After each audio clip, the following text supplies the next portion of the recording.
대표적인 지역들이 금천구, 독산동, 거기가 신안산선 지나가잖아요. 네네네. 동, 그리고 또 관악구에 가시면 이라고 있습니다. 네네. 동네가 또 별도로 있어요. 그래서 네, 안녕하세요. 5월 셋째 주 웰스 브리핑 시작해 보도록 하겠습니다. 네, 오늘도 한국경제 우리 수석 전문위원이신 배준희 대표님 나와주셨고요. 안녕하세요. 네, 그리고 저희 동국대 행정대학원 경공매 최고위 지도 교수님이신 우리 임경민 교수님 나오셨습니다. 네, 안녕하세요. 안녕하세요. 네, 반갑습니다. 안녕하세요. 네, 반갑습니다. 안녕하세요. 아니, 진짜 네. 최근에 막, 네. 막 뉴스가 막 뜨겁더라고요. 막 네. 엄청 막 지금 다시 집값들이 막 오르고 지금 아마 많은 사람들이 또 오르네 이러면서 네. 네, 댓글들이 막 시끌벅적 하더라고요. 그렇죠. 이때 이제 저희는 이제 지금 현상이 어떤지를 좀 알아야 될 것 같고 그리고 그럼 우리는 어떻게 해야 되는가 그런 것들에 대한 얘기를 좀 해봤으면 좋겠습니다. 네. 네. 먼저 제가 기사를 좀 봤는데요. 막 10평대 빌라가 막 15억이다. 막 성수 후광에 이제 금호 자양 막 재개발 들썩한다. 10평대 빌라가 막 15억 한다는 뭐 이런 지금 재개발 그 기사를 제가 봤습니다. 네네. 네. 요거 지금 어떻게 보셨나요? 이런 기사 혹시 보셨는지? 그러면 기사 당연히 봤고요. 저희는 현장 실무에 있다 보니까 지금 성수 전략정비 4지구, 3지구, 2지구, 1지구, 그 다음 이제 그 옆이 또 자양 4동이잖아요. 일부 지역은 이번에 신석 통합 계획으로 또 지정된 곳들이 있어요. 그래서 네네. 실제 내가 투자할 수 있는 금액들을 봤더니 현금 자산은 한 10억 정도는 있어야 되겠더라고요. 네. 그리고 매매 금액은 한 15억 정도 이렇게 올라가고, 제가 놀랐던 거는 최근에 이제 개발 이슈가 있는 지역들, 막 연본 부여 받아서 지금 추진하고 있는 지역들 있잖아요. 네네. 이런 지역들도 가격이 굉장히 가파르게 올라가고 있습니다.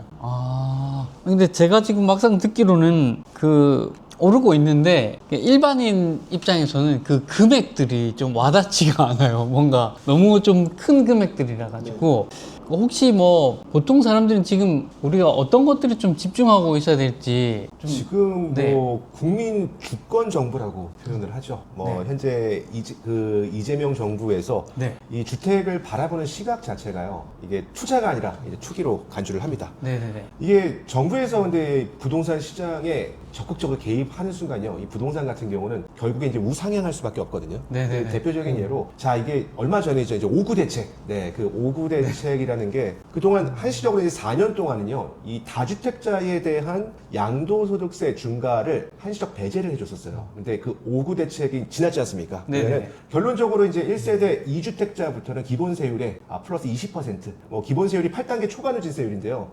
최고 45%라고 하면 이제 앞으로 2주택자는 이제 플러스 20%, 네네. 3주택자는 이제 플러스 30%의 징벌적 과세가 이제 예정이 돼 있고, 그리고 이제 실수요자 1세대 1주택 혹은 무주택자일지라도요, 이게 15억 이하에 대한 그 부동산 투자를 할 때에는요, 최대 그 6억까지 대출이 가능하고, 그리고 15억 초과 25억 원 이내에서는 4억, 거기에 또 25억 초과되는 부분들은 2억까지인데, 거기에 DSR까지 적용을 하게 되면 실질적으로 대출을 받기가 굉장히 어려운 시국입니다. 결론적으로 네네네. 지금 앞으로의 이제 주택 규제를 계속적으로 한다라는 것은 그만큼 이 한 채를 갖고 있는 그 부동산 소유자들의 희소 가치가 더 높아지기 때문에 네. 제가 이제 누누이 말씀드리는 매가 증전 네 가지와 네, 매가 증전. 네. 변해 갈 겁니다. 첫 번째 그 매 같은 경우는요, 매물 품귀 현상이 이제 발생될 거고요. 두 번째 가격은 앞으로 계속 우상향할 수밖에 없다. 가격은 상승할 수밖에 없다라는 것. 증은 한마디로 이제 이러지도 못하고 저러지도 못하는 주택 소유자들이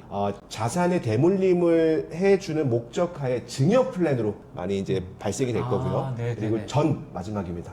전세가 폭등, 그리고 전세 아이고. 품귀 현상. 네. 결론은 있는 자들은 더욱더 부를 증식시킬 수밖에 없는 거고, 없는 자들은 뭔가 레버리지를 활용할 수 없기 때문에 풍선 효과로 오피스텔이라든가 이런 수익형 부동산으로 자산이 이전될 것으로 예상하시면 됩니다. 네네. 지금 안 그래도 방금 말씀해 주셨는데 어쨌든 이제 그 물건이 매물이 없어지다 보니까 당연히 수요와 공급 법칙에 의해서 그렇죠. 이게 가격이 올라갈 수밖에 없다라고 좀 느껴지거든요. 네. 제가 듣기에도 그렇고 제가 알고 있는 짧은 상식으로도 오를 수밖에 없는 건데 이렇게 올랐을 때 전세가 막 오르면 매가도 올라가지 않습니까? 전세가 밀어 올려가지고 네네. 월세도 오르고 전세도 오르고 이럴 때 그 우리 보통 사람들이 집을 취득하려면 대출을 받아야 되는데 대출이 지금 안 된다고 말씀하시니 네네. 더 어려워진다고 말씀하시니 그 혹시 그 우리 임계문 교수님께 네. 그러면 지금 경매 쪽은 지금 분위기가 어떤가요? 오늘도 뭐 법원 입찰 현장은 늘 네네. 자주 다녀오시니까요. 네네. 어떤가요 지금? 오늘도 서울 동부지방법원에 저희가 입찰 현장을 갔었는데 아파트라고 되어 있는 것들 있잖아요. 네. 감정가 대비해서 이 낙찰 가격 자체가 감정가 100%다 넘겼습니다. 즉 일반인들도 향후 주택 가격이 오를 거다라는 곳에다가 배팅을 하고 있는 거예요. 지금. 네. 실제 재개발 사업지에 그런 낡고 오래된 썩빌이라고 얘기하는 거, 썩은 빌라 이런 다세대 주택 같은 경우도 감정가 대비해서 보통 110 혹은 115 이 정도 금액에서 지금 낙찰이 되고 있습니다. 특히 재개발이 진행될 만한 지역들 그리고 이미 연번부여 신청을 했던 지역들 이런 지역들이 굉장히 가격대가 높아지고 있습니다. 네. 아, 그러면은 좀 저도 막 궁금한 건데요. 그 지금 경매에 들어가서 네. 어떤 그 물건 하나 낙찰을 받았어요. 그럼 이게 대출이 나오나요? 이게 생애 최초 같은 경우는 이 규제 지역 안에서도 대출이 나옵니다. 나오는데 기존 주택을 갖고 있는 분들 같은 경우는 이 규제 지역에서 낙찰을 받더라도 대출 자체가 안 나옵니다. 그러면은 생애 최초인 분들만 대출을 이렇게 해서 네, 그렇죠. 살 수가 생애 있겠고. 최초나 네. 무주택자이신 분들, 네, 그분들 네. 같은 경우는 대출이 좀 나오긴 합니다.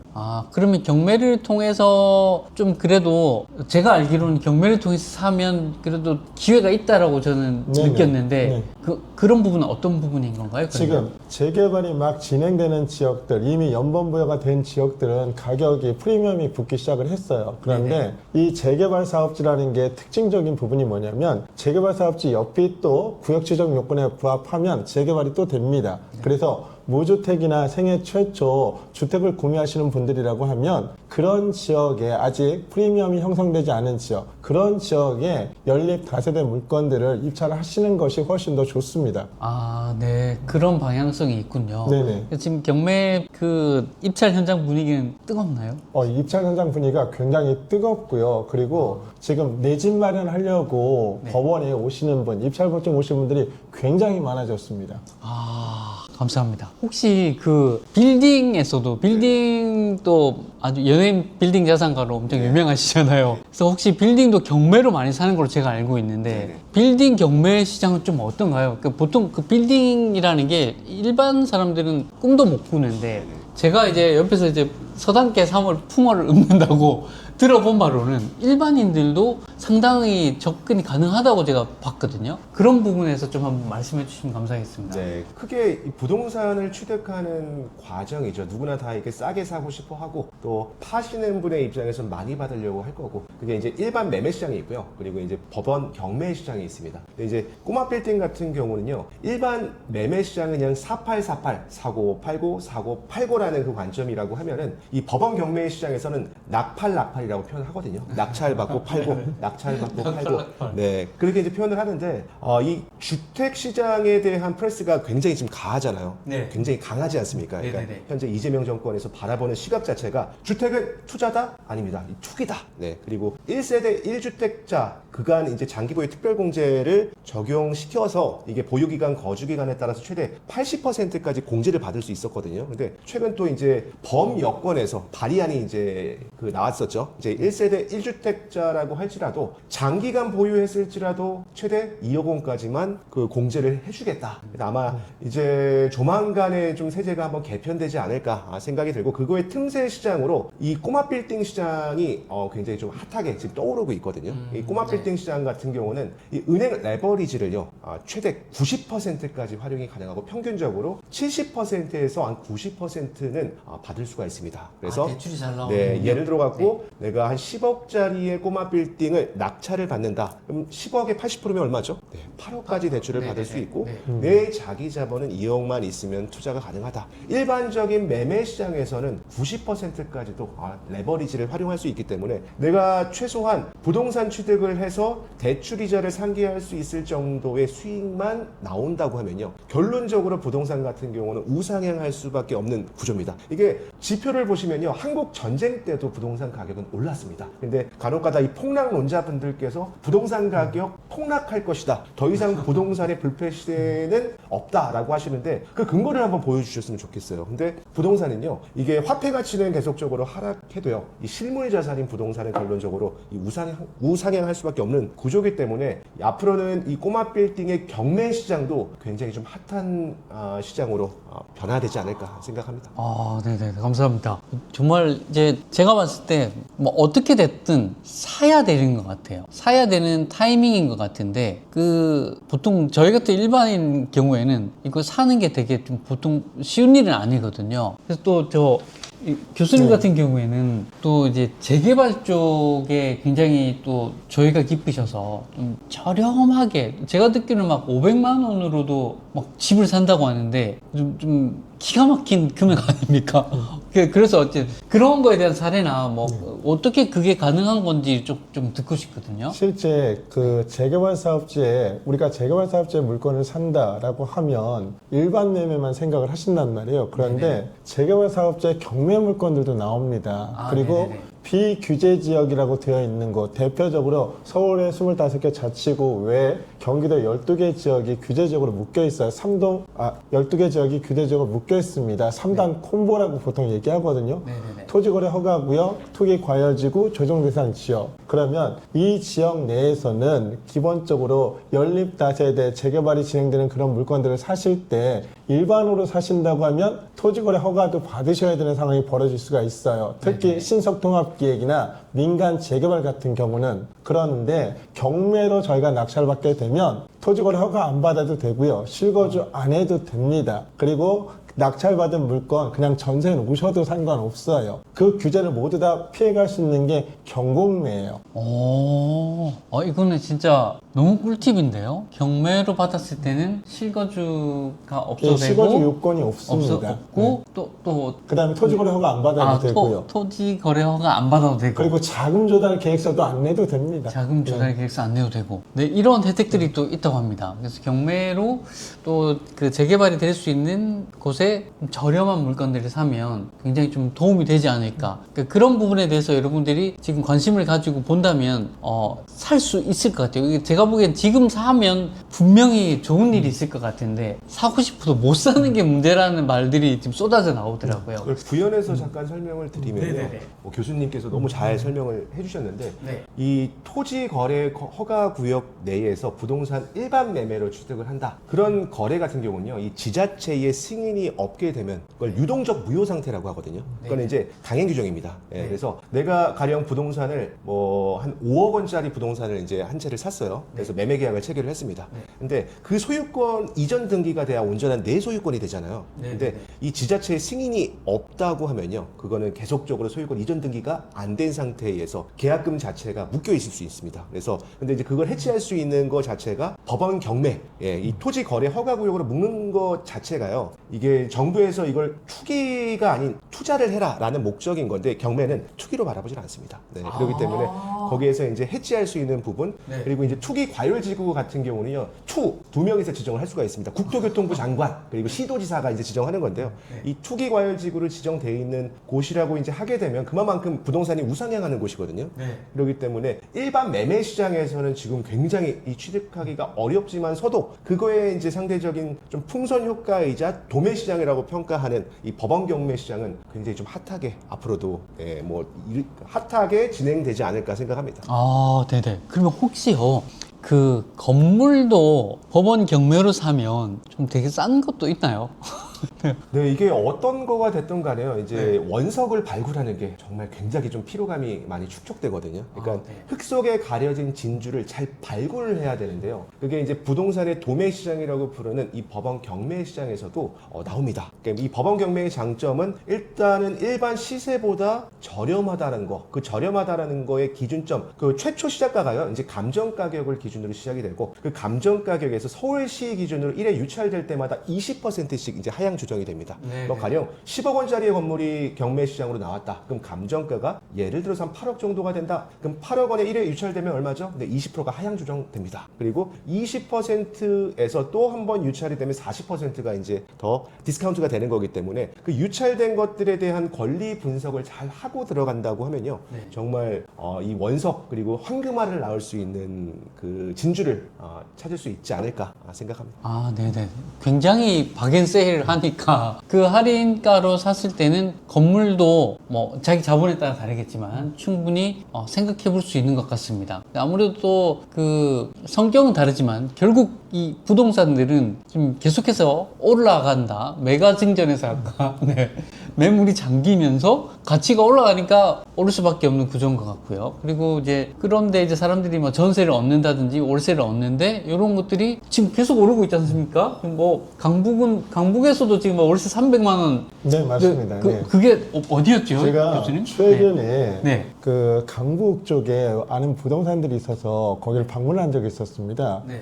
서울 강남권 여기 송파나 서초나 강남권은 주택 가격이 빠지는 시점에 그 지역에 가서 물어봤더니 그 지역은 10억 이하의 아파트들이 거의 대다수잖아요. 네네. 그런 지역들은 하루에 계약서를 4건, 5건씩 매매 계약서를 쓰고 계시더라고요. 오. 대출 규제나 기타 이런 부분이 10억 이하까지는 6억까지는 대출 나올 수 있잖아요. 네네. 그러다 보니까 조금 더 내가 이참에 전세로 가는 것보단 집을 사는 게 훨씬 더 낫겠다. 이런 생각으로 매입을 하시는 분들이 굉장히 많아졌습니다. 아, 그래서 그 월세 제가 네네. 듣기로. 네. 아, 그리고 네. 월세도 네네네. 지금 전세 매물을 구하려다 보니까 전세 매물 하나에 막 임차인들이 3명씩, 4명씩 이렇게 달겨 붙는 거예요. 네네. 그러다 보니까 전세 매물도 사라지죠. 그러면 이제 월세라도 가야 되는데 월세 가격도 지금 계속해서 올라가고 있는 형편입니다.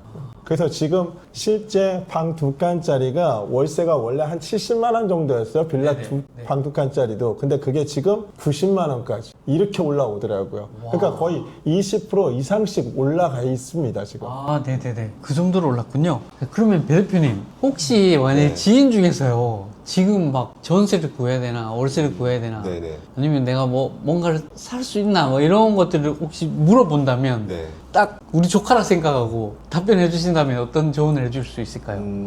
이렇게 생각하시면 됩니다. 이게 부동산이라는 건요, 이 샀었을 당시가 가장 싼 때입니다. 네, 그러니까 시간이 흘러서 되돌아보면요, 아 그때 살 걸 후회하시는 분들이 많거든요. 그러니까 결론적으로 이 인플레이션, 이 소리 없는 도둑이라고 하잖아요. 네. 그러니까 시간이 지날수록 이제 화폐 가치는 계속적으로 이제 하락이 되지만요, 이 부동산이라는 이 실물 자산은 시간의 흐름에 따라서 우상향할 수밖에 없어요. 그래서 만약에 제 조카라고 하면은 내가 금융권의 레버리지를 활용하면서 할 수 있는 조건만 된다라고 하면 무조건 사야 됩니다. 그리고요, 이게 이제 대출, 아까 이제 대출에 대한 부분들을 말씀하셨는데, 은행에서는 대출을 볼 때요, 차, 담, 용 이 세 가지를 봅니다. 첫 번째는 차주가 누구냐, 돈을 빌리는 사람이 누군지를 보고요. 두 번째 담보 가치를 봅니다. 이 부동산에 대한 담보 가치가 어느 정도가 되는지. 그리고 세 번째가 자금의 용도를 보는 겁니다. 그 세 가지를 기준으로 대출 금리가 산정이 되는데요. 이 대출 금리라는 건 이 기준 금리에 가상 금리를 붙이고 그 가상 금리에 우대 금리를 적용해서 총량적인 금리가 나오는 겁니다. 그래서 내가 생애 최초로 주택을 구입하시는 분들일수록 정부에서는 투기로 볼까요? 아닙니다.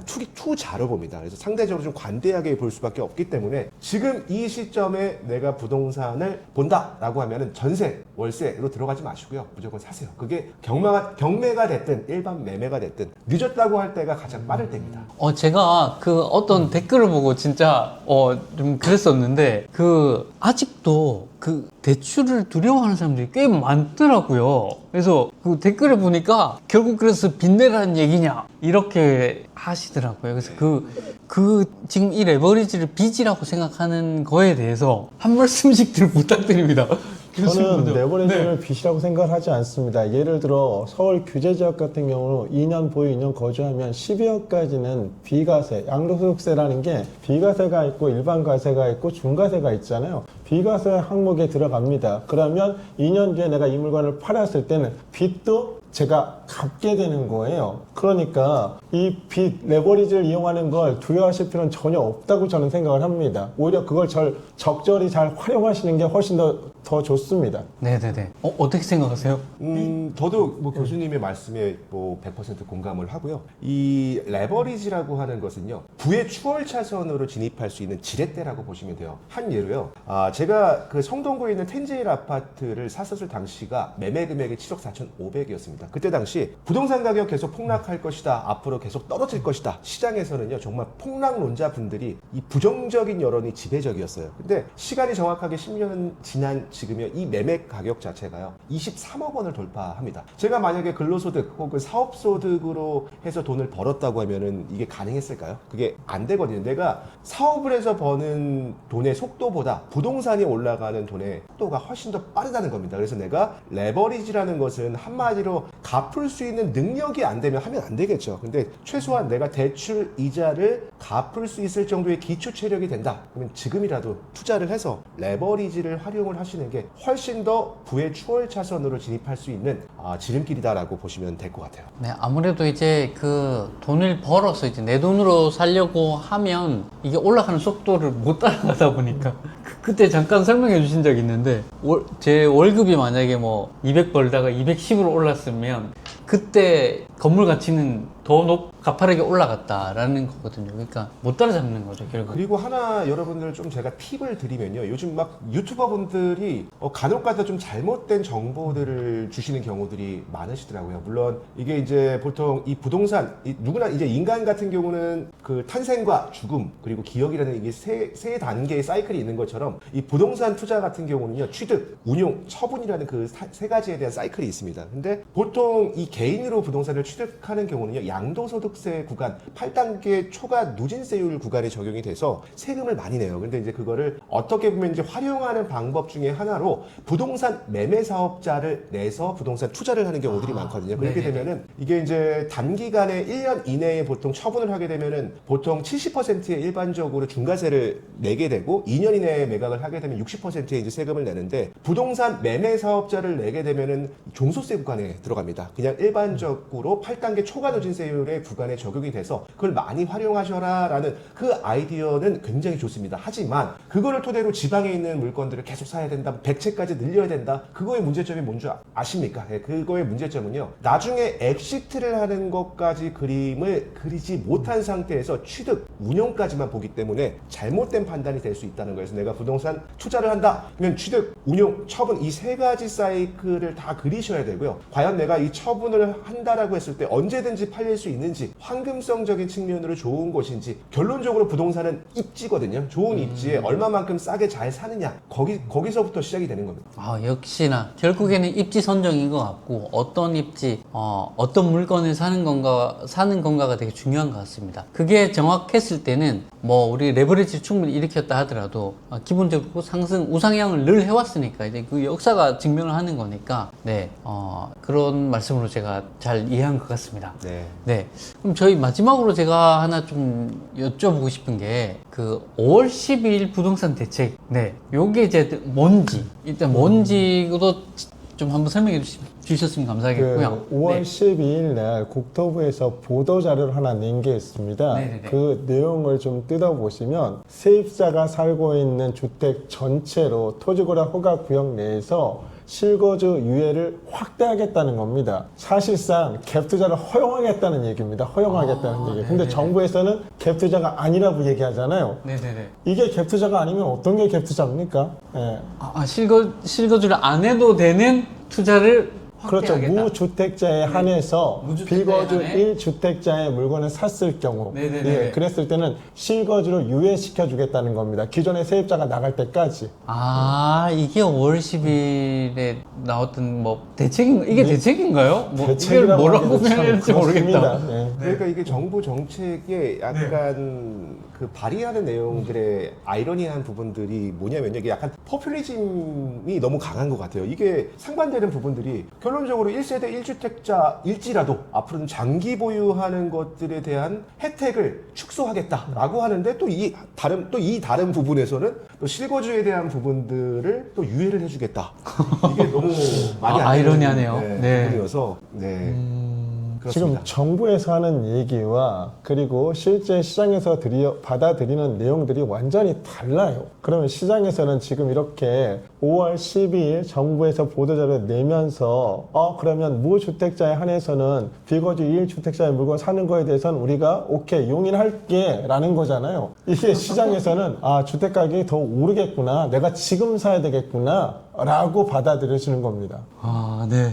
진짜 하여튼 저도 오늘 들으면서도 빨리 사야 되는데 생각밖에 안 듭니다. 그래서 정말 지금 사야 되는데 사는 길은 막혀 있는 것 같고, 그래서 두 분 공통적으로 제가 듣기로는 어떤 지금 사려면 경매를 활용하거나 아니면은 그 상가나 어떤 빌딩 쪽, 이쪽은 대출도 잘 나오고 규제가 없으니까 네네. 이런 쪽으로 좀 주목해봐야 되는 게 아닌가, 이런 생각이 들었습니다. 제가 만약에 그러면 예를 들어서요, 나는 돈이 조금 있어요. 돈이 좀 있고 주택도 하나 있고 이런데 투자를 더 하고 싶을 수 있잖아요. 그런 분들, 혹은 나는 지금 이제 사회 초년생이라 돈이 없고 무주택인 청년들도 있을 거란 말이죠. 이분들은 어떻게 지금 해야 되는지를 한 번씩 여쭤보고 싶습니다. 먼저 이제 난 자본이 조금 있고 네네. 그 주택도 하나 있어요. 근데 투자를 더 하고 싶습니다. 네네. 어떤 방향으로 가면 좋을까요? 그런 분들. 우선은요, 이게 주택은 더 이상 이 투자의 수단은 아닙니다. 그냥 거주의 수단으로는 활용할 수 있는데, 내가 이제 1세대 1주택자에서 주택을 한 채 더 늘리는 순간은 징벌적인 세금 지옥에서 벗어날 수 없기 때문에 이런 수익형 부동산 쪽으로 재테크 상품을 하나 이제 고려를 하시는 게 좀 좋습니다. 그러니까 한 예로 이 수익형 부동산 레버리지를 많이 활용할 수 있는 꼬마 빌딩 경매도 보시고요. 또 일반 매매도 그 견주어서 보시는 부분들이 이제 중요한데, 거기에 이제 장점 같은 경우는 레버리지가 한 90%까지 활용할 수 있으면서도 또 내가 개인으로 취득을 하는 게 아니라, 예를 들어서요, 가족법인을 하나 설립을 해서 그 이 법인의 주인은 누군가요? 주주잖아요, 주주. 내 자녀들, 자녀 1, 자녀 2를 주주 구성원으로 다 등재를 시켜서 나만의 가족법인을 만들어서 자연스러운 부의 대물림을 하는 전략, 그렇게 세우면은 오히려 이 꼬마 빌딩을 현명하게 투자 전략의 수단으로 활용할 수가 있습니다. 네. 너무 관심이 가는데요. 저도. 네. 그리고 반대로 그러면요, 돈이 없는 무주택자인 분들, 혹은 뭐 이제 청년들일 수도 있겠고요. 이런 분들은 어떤 스탠스를 지금 취하는 게 좋을까요? 저는 지금 전세를 살고 계시는 분들이라고 하면, 저는 할 수만 있으면, 예를 들어 결혼하기 전이다 그러면 저는 전세보증금을 빼서 월세로 가시고 그 목돈을 가지고 재개발 사업자의 경매 물건에 투자하시라고 얘기를 할 겁니다.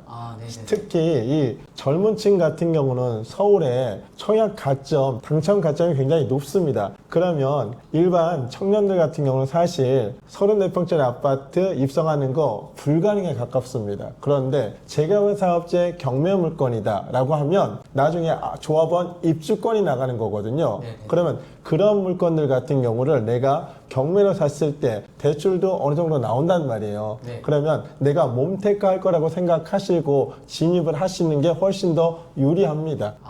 그래서 실제로 저희가 가르쳤던 교육생들을 보면 이런 경우도 있습니다. 자기 자본 2천만 원 갖고 재개발 사업자의 경매 물건을 투자했습니다. 투자하고 그리고 몸테크까지 했어요. 그리고 이참에 사업 단계가 조합 설립인가 이후에 사업 시행까지 났습니다. 앞으로 향후 이제 관리 처분 되면 동호수 추천까지 할 거거든요. 그러면 그분들 같은 경우는 나이가 이제 20대 후반밖에 안 됐어요.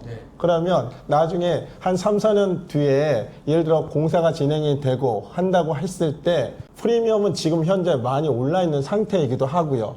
그러면 그런 물건들을 매입한다라고 하면 무주택이나 소득이 적은 분들이거나 가지고 있는 자산이 적더라도 34평짜리 아파트를 입성할 수가 있습니다. 그것도 서울 지역에. 대표적인 지역들이 금천구, 독산동, 거기가 신안산선 지나가잖아요. 독산동, 시흥동, 그리고 관악구 신림동, 또 관악구에 가시면 은천동이라고 있습니다. 거기 보통 관악구 하면 신림동, 봉천동 여기만 생각하시는데 은천동이라는 동네가 또 별도로 있어요. 그래서 그런 지역의 물건들을 낙찰 받으시면 충분히 적은 돈으로도 34평짜리 아파트에 입주할 수 있다. 예, 그래서 그런 지역의 물건들 투자하시는 게 좋습니다. 아, 미리 이제 신축을 이제 들어가려고 하는 게 아니라 미리 그 자리를 선점하고 있다가 그렇죠. 신축이 돼버리네. 네네. 와, 그래서 오늘 굉장히 뭐 하이라이트성으로 막 지역들이 막 나온 것 같은데 저도 관심 가지고 보도록 하겠습니다. 네. 그리고 오늘 이제 정말 귀한 말씀들 많이 주시고 어떻게 보면 진짜 이 부동산의 전체적인 그 흐름이랑 그 수십 년, 28년, 20년 차시지 않습니까? 네, 이런 초고수들에게 이런 얘기를 듣는 자리 쉽지 않습니다. 저희 웰스클래스 구독, 알림 설정해 두시면 다음 영상 바로 또 받아볼 수 있고요. 또 좋은 시간 만들어 보도록 하겠습니다. 오늘 귀한 말씀 감사합니다. 감사합니다. 네, 감사합니다. 미리 이제 신축을 이제 들어가려고 하는 게 아니라 미리 그 자리를 선점하고 있다가 그렇죠. 신축이 돼버리네. 네네. 와, 감사. 저도 이제 우리 딸이 이제 사회 초년생이 되다 보니까 예사롭지 않게 들립니다.